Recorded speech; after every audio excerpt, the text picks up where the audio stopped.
Okay, shalom, shalom. Kwam Yasha'Allah, Koholoyim La Yahweh, Bahashim Yahawashi, Bahashim, Erkahachadash. Double honors to our apostles and elders of Great Millstone who rule well, and that by the Spirit taught us this beautiful truth. And just want to say the water to all the Akim and Akhwaf that's out here sincerely keeping the laws, the statutes, and commandments of Yahweh Bahashim Yahawashi to the best of their ability. This is Yah Hanan Nawah. Just coming at you with another quick lesson, praying that it's edifying by the Spirit. And this article is in Fortune. This is Anthony Scaramucci. Says America's billionaires and presidents have forgotten the lesson that destroyed Rome, which this is spiritually Rome, man. This is Rome all over again, basically. This beast system of Esau, man. You know, Babylon the Great, the Americas, which is the top Edomite nation of chaos on the planet, you know what I'm saying, other than Amalek, those people that are over there and isn't real. You know what I'm saying? But these Edomites are falling on every level. Every single continent that they're in, of course, it was stolen. And they've enslaved the whole entire planet. Everyone is oppressed. And it's at an end, you know, and everything comes to an end, man. You know, everything comes to an end. And everything is actually recycled because nothing is new under the sun, which I want to get that. But this particular kingdom right here, you know, this is the last time Esau will ever run any kingdoms ever again, man. This is it. This is his last run, man.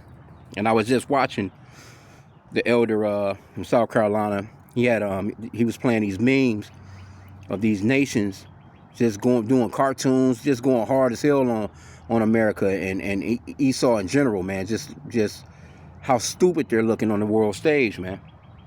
But this guy, he cooking, man, in this particular article. It says the Greeks had a word for what happens when power goes unchecked. Hubris. The pattern in their tragedies is always the same. A leader, swollen with success, decides the rules no longer apply to him. These men were not intrinsically evil. Oh, no, they were. Just like, because Esau is the wicked, man, that the Bible speaks of. Their gifts fueled their overreach while the course watched the collapse. Looking at America's billionaire class and its executive branch today, the warnings from antiquity have never felt more urgent, right? Let me just grab that Ecclesiastes. Let me go into it. Because there is a circuit to the planet. There is a circuit to things. They say what goes around comes around, so to speak. You know, you have seasons. It's like, you know, right now we're going into spring. Then, you know what I'm saying, summer start to break loose, you know, and then you got fall all over again, then winter. It's always been that way. You got the moon go up, you know what I'm saying, goes around, does its circuit. The sun does its circuit, you know. So, and people by the Spirit does circuits as well, you know, because the Lord, he created all the spirits, and spirits don't die. Right, that's why we're, you know, the apostle, beloved apostle Tahar been calling Trump Nero. You're saying, you know, we think that he's really Nero back on the planet, that cruel king, man. Okay, but this is Ecclesiastes 1. Let me start at verse 3. What profit hath a man of all his labor, which he taketh under the sun? One generation passeth away, and another generation cometh, but the earth abideth forever. So one generation passeth away, and another generation cometh. It's gonna circuit. It's gonna be a recircle, and everybody comes back every third to fourth generation. You come back, as you know, because the spirits don't die. The body decomposes, goes into the grave. Matter of fact, that's on Ecclesiastes 12 and 7. Matter of fact, let me jump to that real quick, and I'll jump right back to this. Ecclesiastes 12 and 7, it says, Then shall the dust return to the earth as it was, and the spirit shall return unto Yahweh who gave it. So when your spirit returns to Yahweh, you stand before him, you know, you get your punishment from the past life that you lived, so to speak. Third or fourth generation, the Lord will put parents back together, and he'll send that spirit right back into the planet. That spirit is never dead. That spirit never dies. Right? So let's go back to verse chapter 1. In verse 4 again, it says, One generation passeth away, and another generation cometh, but the earth abideth forever. So all these Edomites that's on the planet now, they've been on the planet before. All you so-called blacks, Hispanics, and Native Americans, you Israelites, we've all lived multiple lives, man. That's actually in the Apocrypha as well. Well, you know, we have to live our seeds. And we're praying that this is our last seed. This is our last time in this particular realm of captivity, so to speak, before the kingdom comes. Okay, verse 5, it says, the sun also ariseth, and the sun goeth down, and hasteneth to his place where he arose. So there's a circuit with that. The wind goeth towards the south, and turneth about unto the north. It whirleth about continually, and the wind returneth again according to his circuits. See? All rivers run into the sea, yet the sea is not full unto the place from whence the rivers come. Thither they return again. See that? So this is the same thing with Esau and his kingdoms. And the Lord, he sets up kingdoms too. Let me get that real quick. We can run back in there, because this is Daniel chapter 4 and verse 17. Because the Lord set these men up, and he breaks them down. He sets up kingdoms, and he breaks them down. 4 and 17, Daniel 4 and 17, it says, this matter is by the decree of the watchers, and the demand by the word of the holy ones, to the intent that the living may know that the Most High ruleth in the kingdom of men, and giveth it to whomsoever he will, and setteth up over it the bases of men. See? So all these nations that's out here right now, Iran battling back and forth, you know what I'm saying, with America, Israel, you know, Russia, Ukraine, all these different nations, the Lord set up those nations. I think it's like 190 something. Almost 200 nations in the world. The Lord set up all those nations and set up all the men, even these women that are in these positions that they're in. The Lord set them all up in these positions that they're in. Right? But Esau, this man is the wicked, man. Let's go back to the article. Let's see what else this guy Scaramucci has to say. It says, when success becomes a license to rule. Yeah. Because these people don't have no wisdom. You got stupid ass people with money. You know? That's what King Solomon was talking about, all his hard work. He I think it's in Ecclesiastes where he was talking about you know, basically him being wise, and he came across all the wealth that he had by his work, you know, by his skill, so to speak, by his intelligence, so to speak, you know. But it was all given by Yahweh Bashim Yahushai. But what he was speaking on, roughly paraphrasing, is you having a stupid ass son that can just squander it all. You know?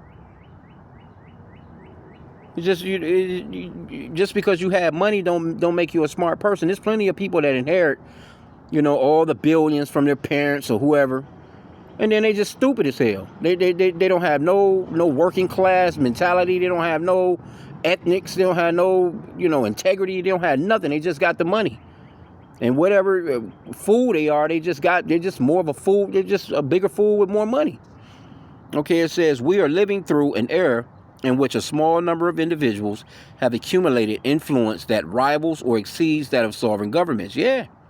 Think billionaires who control vast technology platforms, media empires, and financial networks. And that's that going into that technocracy, man. You know? And mainly Israel, you know, they trying to set up shop. And overall, you know, it's just these bankers. These Edomite bankers, you know what I'm saying? The elite that you never see. That's about to try and perpetually enslave everyone with that market of beauty and the beast. That Revelation 13:16. These are the people. It's just a few people that's running shit. That shit is crazy. And they're not sharing with their, you know, with their own people. Okay, but it says, think billionaires who control vast technology platforms, media empires, and financial networks. At the same time, presidential authority has expanded to a degree that would have alarmed the framers of the American Constitution. Yeah, he's far out of what the for this dude. They asked him about the Constitution. He was like, well, you know, my lawyers will have to check over that. Some shit he was saying. It's like, do you believe in the Constitution? He didn't say yes. That nigga was like, hey, I had to have my lawyers look over that pretty much overall. It says, with increasing overlap between both, the result is a special kind of arrogance. The conviction that personal wealth and political office confers not just power, but infallible wisdom. This is hubris in the age of algorithms and executive orders. Yeah, I'll say, I think, was that it on it? Let me see here.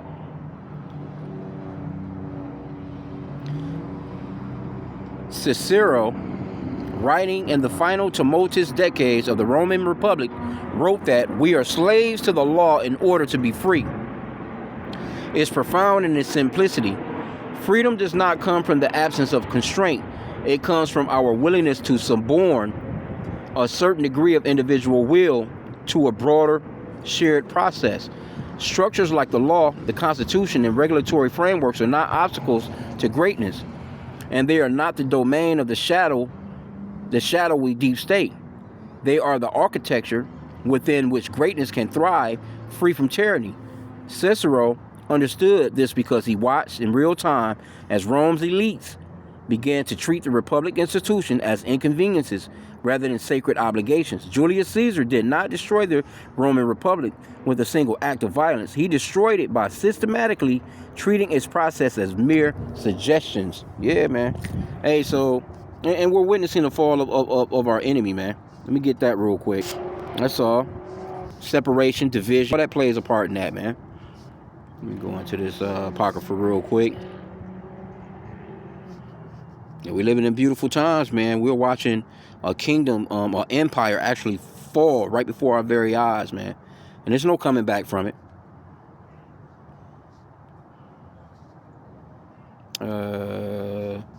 Ecclesiasticus 25:7, also known as the Book of Sirach. There be 9 things which I have judged in mine heart to be happy. And the 10th I will utter with my tongue, a man that have joy of his children, and he that liveth to see the fall of his enemy. And that's what we're witnessing, man. We're witnessing the fall of all of our enemies. And the Lord is just putting them all, against each other right now. And there's it's real division amongst all the, when you go into Psalms chapter 83, you get all the enemies of the Lord. All the nations are named. They're enemies of the Lord, and they're enemies of the Israelites, the real true Hebrew Israelites, you so-called blacks, Hispanics, and Native Americans. And so the Lord, he's causing that division even amongst them. He's causing division amongst Esau, Edom, the so-called white race, but he's also causing division amongst his partners when it comes to these other nations, because they're all in on keeping us from knowing who we are. As long as they can keep the Israelites down, see, all that shit is breaking apart. All that is a done deal. Now it's shifting. That's going on in the atmosphere, man, by the Spirit. And these nations that would normally get together and do business, and they may have their differences. They may have some disagreements, but one thing they always do agree upon is to never let you so-called blacks, Hispanics, and Native Americans know that you are royalty, that you are the children of Israel. They don't want you to know that. And again, when you go into Psalm chapter 83, you can get the list of the enemies right here. And it's all these nations. It's all these nations. All these nations are against you so-called blacks, Hispanics, and Native Americans. You cannot get around it. They're the ones that's in your neighborhoods that's just licking up every damn thing that they can get from us. Selling us the boldest shit, Owning all the damn stores. They own all the supermarkets. They own the mechanic shops you got to go to. They own the banks. They own the gas stations you got to go to. Watering down the fucking gas, Beauty supply stores. I don't give a fuck what it is that so-called blacks, Hispanics, and Native Americans need, especially amongst so-called blacks, I would say the tribe of Judah. They're in control of all those things. We're not in control of anything. We just go to work and they take money from us in the name of taxes. That's it, man. We're done. This is Psalms 83. Let me start from the top here. A song or a psalm of Asaph. Keep not thou silence, O Yahweh. Hold not thy peace, and be not still, O Yahweh. For lo, thine enemies. See, the Lord has enemies, and those enemies of the Lord, they're our enemies too. For lo, thine enemies make a tumult, and they that hate thee have lifted up the head. So they're prideful. They have taken crafty counsel against thy people, and consulted against thy hidden ones. And that's all these nations. Mainly Esau, though. Esau, Edom, the so-called white man, he's number one on the list, though. They have said, come and let us cut them off from being a nation, that the name of Israel may be no more in remembrance. See? They don't want you so-called blacks, Hispanics, and Native Americans to know that you are actually Israelites. You come from Abraham, Isaac, Jacob. Jacob's name was changed to Israel, or Yasha'Allah in the Hebrew tongue. He had 12 sons, and we all come from one of those 12 sons. And that land that isn't real.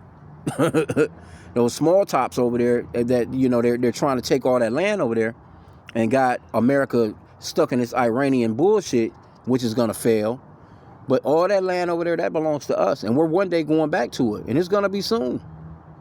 The Lord is just he's ruffling their feathers right now. He's putting, you know, he's putting them all against each other, right? It says, for they have consulted together with one consent, they are confederate against thee. So it says, with one consent, they together. When it comes to keeping you Negroes, you know, Hispanics and Native Americans from knowing who you are, oh, they down for that. They'll argue over prices on this, or imports, or exports, or whatever the case may be. You know, things, you know, deals. But they, you know, one thing they've always been one accord about, one consent about, is keeping you so-called blacks, Hispanics, and Native Americans from knowing that you are Israelites. And the very first people on the list, verse 6 here, the tabernacles of Edom. That word Edom goes into red.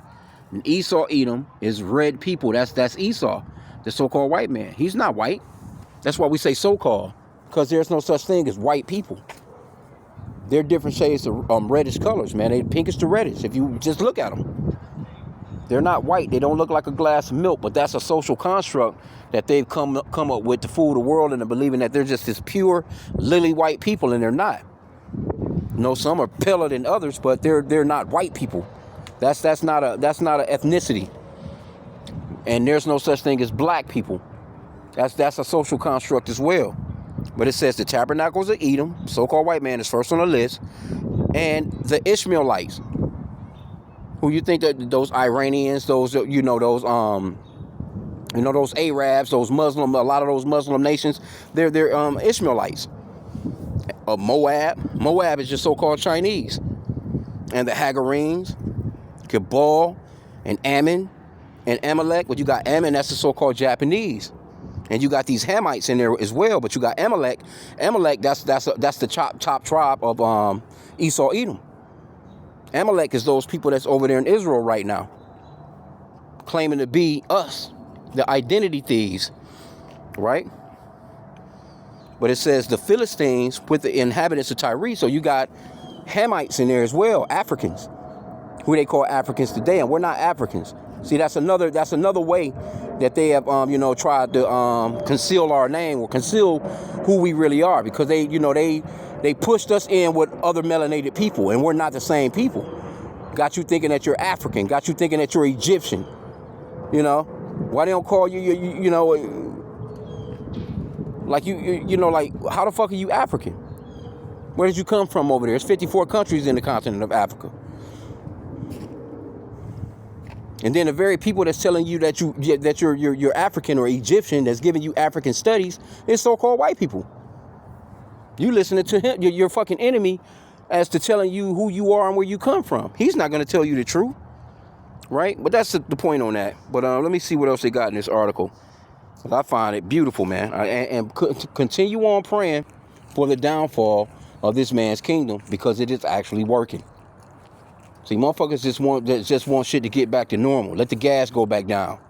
You know, they can get in their car and they can ride out on these nice little newly summer days coming in. You know, it's like 70 degrees here in Detroit. I didn't even know it was gonna be that damn warm today. Hell, I walked out of this bitch this morning with a coat on. But still, I try and be careful with this weather. But you got bitches out here, man, with they fucking, shoulders out, tits out, ass out. Couldn't wait for this little weather to break, man. On some spring break nasty slut bucket shit. Anyway, okay, but it says the parallels to our present moment are not subtle, especially when considering the modern billionaire class. Many of these individuals have built extraordinary companies and created genuine value. That is not in dispute, but somewhere along the way, a troubling development occurred. Success in one domain, whether it be technology, finance, or media, bred a self-belief that those founders could and should dictate policy on public health, education, geopolitics, space exploration, and the structure of democratic governance itself. Yep. And see, these are the very people. They don't believe in Yahweh Bashim Yahushai. They don't believe in the Lord, man. See, if they were governing according to the scriptures, the world would be a lot better. The world would be a lot cleaner. But yet, Esau, he takes the scriptures and try and make it seem as if he's fooled the world into believing that he's actually righteous. But you can clearly see he's totally opposite of righteousness, man. See, let me get another script real quick. Since we in Psalms, let's stay in Psalms for a hot sec. Psalms 50 and 16. But unto wicked, Yahweh saith, what hast thou to do to declare my statutes, or that thou shouldest take my covenant in thy mouth, seeing thou hatest instruction and castest my words behind thee? Because they did use the Bible. They used the Bible to ramshack the world. Now, all of a sudden, you know what I'm saying? Now, and these motherfuckers then gave you an AI preacher, and in a lot of cases, they trying to rid the world of the scriptures, man. They don't even want the scriptures to even be taught or even mentioned no more. They trying to get rid of the Bible. You got these fucking weirdos, man, running every damn. I'm talking about some real fucking weirdos too, that's running the planet. But that's again going back into Daniel 4 and 17, where the Lord said that He can give His kingdom to the bases of men. These are stupid ass people, bro. These people are dumb as hell. But the Lord set them up. And it's only a matter of time before it completely collapses and falls, man. Because nothing can survive with this man being in power. That's just, come on, let's just be honest here. These people are dumb. They're fucking stupid as fuck, bro. With all that so-called intelligence that they have, motherfuckers is just dumb as hell. It just is what it is. I can't call it no other way. Verse 18, it says, when thou sawest a thief, then thou consentest with him, and has been partaker with adulterers. This is Esau all day. Thou givest thy mouth to evil, and thy tongue framest deceit. Thou sittest and speakest against thy brother. Thou slanderest thy own mother's son. And this is going back to Psalms 83 as well. Because Esau, Edom, he's the twin brother of Jacob. And he done us dirty. This man has had us in captivity for the past fucking half millennial, man. And treating us like shit. Then you got these stupid ass Israelites out here talking about how this man can be saved and he's going to be on a level with us in the kingdom. Nah, this is his kingdom right here. We're starting to watch his shit fall. Matter of fact, let's get that real quick. Going back to the Apocrypha. Second Esdras. Chapter 6. Let me start at verse 7. It says, then answered I and said, what shall be the parting asunder of the times? Or when shall be the end of the first, and the beginning of it that followeth? And he said unto me, from Abraham unto Isaac, when Jacob and Esau were born of him, Jacob's hand held first the heel of Esau. For Esau is the end of the world. This is the end. His shit is caving right now. And Jacob is the beginning of it that followeth. So the further his ass fall, the quicker we rise, man. And that's why we pray for the downfall of this place. We're not rooting for this motherfucker to carry on. Fuck America. You know what I'm saying? We ain't rooting for America. We rooting for this place to cave, to fall, man. We're joyful to see Iran kicking them in the damn teeth right now, even though we don't give a fuck about them neither. Their ass is going into captivity too. Anyway, let's go back here. They playing themselves, bro, and it's beautiful. Okay, it says,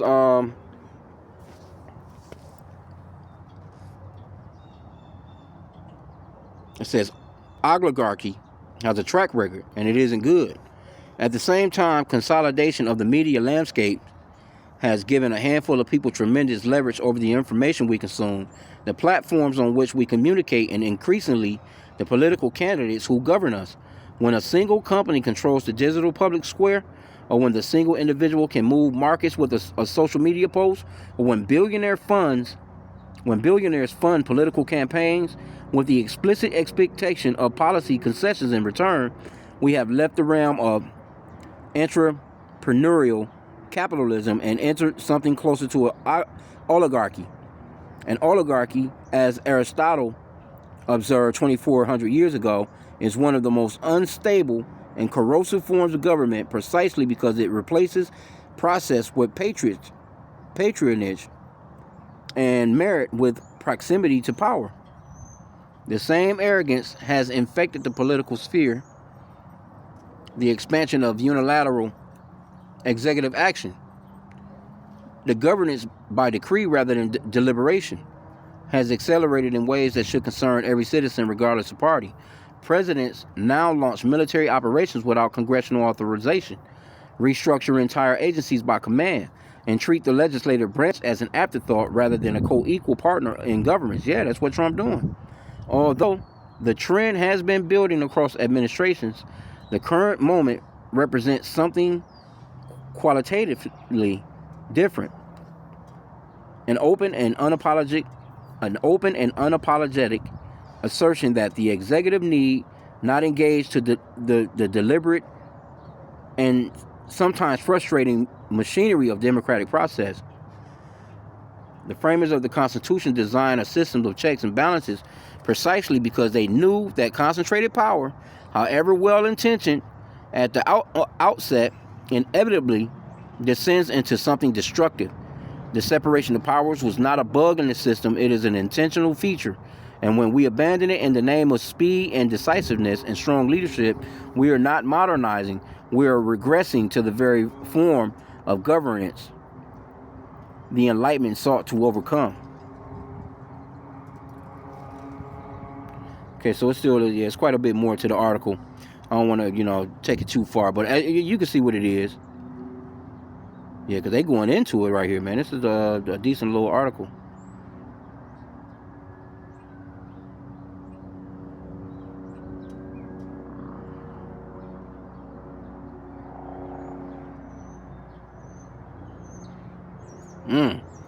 Yeah, man. Yeah, this is a nice little article here. Okay, but anyway, man, you see what it is. I mean, it's just time for this place to fall, man. It is what it is. You got that separation. You got all the prophecies playing out. Hey, this thing moving quick, man. This thing is moving quick. That's why we say continue on pounding Esau's ass with that prayer, man. Keep pounding his ass with that prayer of the fall of this man's kingdom, man. Pray it in the Hebrew, pray it in the English. Hey, but continue on praying for the downfall of our enemies. Let this man fall into the trap which he has set for us, man. And the fact I can end with that. Let's get Psalms chapter 7. Yeah, man, we love it. And the average person, they don't get why we applaud this shit. We applaud the fall of this man. Verse 15, Psalm 7 and 15. He made a pit and digged it, and is fallen into the ditch which he made. Yup. His mischief shall return upon his own head, and his violent dealings shall come down upon his own pate. Yup. I will praise Yahweh according to his righteousness, and will sing praise to the name of Yahweh Most High. Con, man. Yeah, hey, this guy, he's falling face first, man. He's been setting traps and shit. But again, too, we know that he's going to come down with great wrath, so we got to get prepared for that part. Or just pray to Yahweh about Shem Yahweh for mercy, man, in these last days. Because Esau, he already don't care. He don't care when he got it good, when things are going good for him. So he's not going to give a fuck when things are shattering, on his ass. So I'm going to end out there. I pray that this lesson was edifying. With that, Kwame Yasha Allah and a Bible Ball.